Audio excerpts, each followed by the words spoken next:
पुरानी संस्कृति जिसमें मनुष्य भगवान को प्राप्त कर सकता है, ऐसी संस्कृति को हम सभी लोग भूल रहे हैं। और जिनकी कोई संस्कृति नहीं, वो संस्कृति को हम अपना रहे हैं।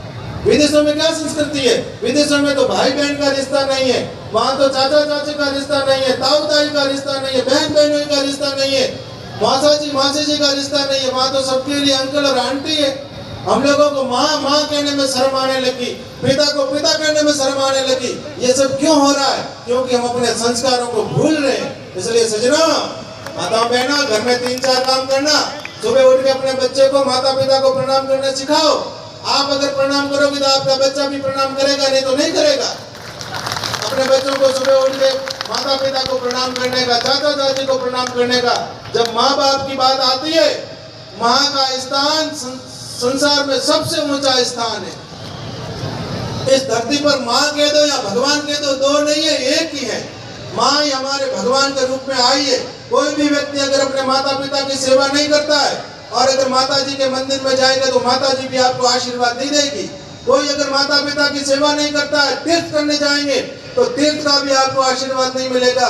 कोई अगर माता पिता की सेवा नहीं करती, अगर पुण्य करेंगे तो पुण्य भी आपको फलदायी नहीं होंगे। इसलिए घर में माता पिता की सेवा करिए। क्या माता पिता संसार में दोबारा मिल सकते हैं? नहीं मिल सकते। एक माँ अपने पुत्र के लिए कितना कष्ट सहन करती है, अपना जीवन दांव पर लगा देती है, चाहे उनका जीवन भले चला जाए, पर मेरा बेटा जन्म ले, उसके लिए वो कितना कष्ट सहन करती है। अगर ऐसी माँ के आंख में आंसू आवे तो कोई भी उनकी संतान सुखी नहीं हो सकती। इसलिए माँ की घर में सेवा करिए, पिता की घर में सेवा करिए और अपने संतान को संस्कारवान बनाइए। महाराज जी ने व्यसन मुक्ति का संदेश दिया। मैं घोर व्यसन का विरोधी हूँ। मैंने अभी 4 साल पहले ही श्रीपति धाम नाम से एक स्थापना की है। जिस प्रकार से राजपुरी समाज का आसोदरा धाम, शिकारपुरा धाम चौधरी समाज का, उसी प्रकार से कुमान कुमावत प्रजापति समाज का श्रीपति धाम के नाम से मैं रचना कर रहा हूँ। वहाँ आज भी चाय और कॉफी भी अलाउ नहीं है। आने वालों को लस्सी पिलाते हैं, दूध पिलाते हैं, शिकंजी पिलाते हैं। घोर विरोधी हूँ नशे का। नशे की बात दबंगता से कहता हूँ, प्रत्येक मंच से कहता हूँ कि नशा नाश है, नशा पाप है। इसलिए नशे से दूर रहो। जिन घरों में नशा रहा उनकी स्थितियां अच्छी नहीं है। इसलिए युवा तरुणाई जितनी भी बैठी हो, हम साधु लोग आप सबसे भिक्षा के रूप में नशा को मांग रहे हैं। आप हमको दक्षिणा के रूप में पैसा देते हो, पैसा नहीं, आप हमको दक्षिणा के रूप में नशा दे दो। हम नशा को यहाँ से ले जाएंगे और गंगा जी में जाकर का उद्धार कर देंगे। नशा का भी उद्धार हो जाएगा, आप सबका भी उद्धार हो जाएगा। क्यों नशा के पीछे पड़े हो? वहाँ अपनी स्थितियाँ देखिए, फिर यहाँ क्यों नशे में अपना रुपया बर्बाद कर रहे हो, शरीर बर्बाद कर रहे हो। इसलिए सजना, नशा पता मुक्त समाज हो, संस्कारी समाज हो, सुशिक्षा से संपन्न समाज हो और संगठित समाज हो। पहले हम गांव में रहते थे, 3600 गांव मिल के रहता था। राजनीतिक लोगों ने समाजों को तोड़ा और आपस में विद्वेष पैदा किया। हम आपस में लड़ने झगड़ने लगे। पर अभी हमको संगठित रहना है, बिखरा बनी रहना।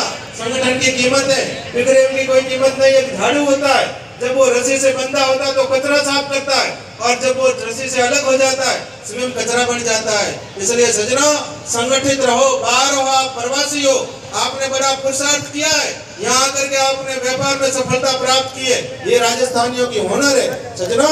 इसलिए सभी लोग मिल के रहना, आनंद से रहना, नशे से दूर रहना, भाई भाई का सहयोग करना, माता पिता की सेवा करना, हर काम में अग्रणी रहना। गौ माता की बात तो पूज्य रवि सन्नान जी महाराज जी ने बता दी। हमारे जीवन में तो गौ माता ही सर्वोपरि है। गाय है तो सब है, गाय नहीं है तो कुछ नहीं है। गौ माता के अनंत ऋण है, उन ऋणों को हम सेवा करके उतार सकते हैं। और कोई साधन नहीं है, गौ माता वो देती है तो संसार में कोई नहीं दे सकता। इसका मैं आपके सामने प्रत्यक्ष उदाहरण हूँ। इसी बात को रखते हुए अपनी वाणी को भगवान के चरणों में अर्पित करता हूँ। आप सब इस कार्यक्रम